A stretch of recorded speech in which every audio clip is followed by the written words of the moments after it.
కూటమి ప్రభుత్వ పాలనపై మండిపడ్డారు మాజీ డిప్యూటీ సీఎం పుష్ప శ్రీవాణి. పార్వతీపురం మన్యం జిల్లా కురుప మండలంలోని స్థానిక ప్రభుత్వ ఆసుపత్రిలో రోగుల పరిస్థితిపై ఆరా తీసిన ఆమె అనంతరం ఏకలవ్య మోడల్ రెసిడెన్షియల్ పాఠశాలను సందర్శించారు.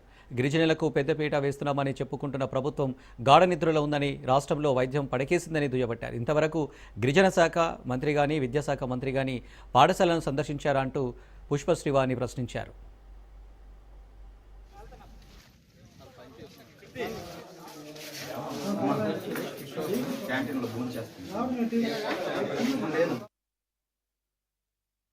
మా అధ్యక్షుడు జగన్మోహన్ రెడ్డి గారు ఎప్పుడూ కూడా ఎవరికి ఏ ఇబ్బంది కలిగినా, అందులోనూ మా గిరిజనులకి ఇబ్బంది కలిగితే ఈ రాష్ట్రంలో మొట్టమొదటిగా స్పందించి వాళ్ళకి అండగా ఉండేది వైఎస్ జగన్మోహన్ రెడ్డి గారు. ఇది మేము గర్వంగా చెప్పుకోగలం.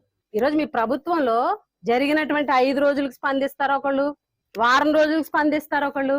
మెసేజ్లు వస్తాయి. ఉప ముఖ్యమంత్రి పవన్ కళ్యాణ్ గారు ఒక మెసేజ్ ట్వీట్ అనుకుంటా, ఐ థింక్, లేకపోతే ప్రెస్ నోటో నేను పరిశీలించడానికి వస్తాను. ఎక్కడో అరకులోని కొంతమందికి చెప్పులు పంపించేసి, కొంతమందికి పళ్ళు పంపించేసి గిరిజనుల గురించి నేను ఆలోచిస్తానంటే కాదు. సమస్య వచ్చినప్పుడు అండగా ఉండడం గిరిజన పక్షపాతి అంటే మాటలు చెప్పినంత ఈజీ కాదండి.